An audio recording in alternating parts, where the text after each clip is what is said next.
In this video I will tell a short mystery story that takes place on the moon. The year was 2042.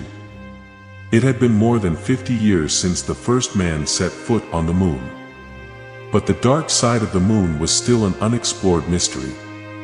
One day, a group of astronauts were on a research trip on the dark side of the moon. Astronauts encountered a series of mysterious events on the dark side of the moon. Astronauts have found a series of large structures on the dark side of the moon. These structures were not man-made and the astronauts knew nothing of them. The astronauts also heard a series of strange sounds on the dark side of the moon.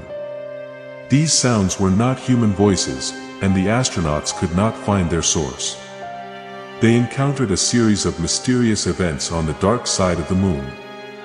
Astronauts have not been able to find the source of these mysterious events, and the mysteries on the dark side of the moon are still unsolved.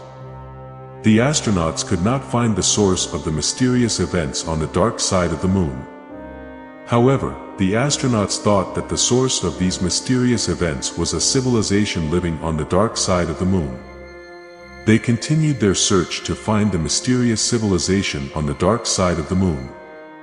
If the astronauts managed to find the mysterious civilization on the dark side of the moon, a new era would begin in the history of humanity.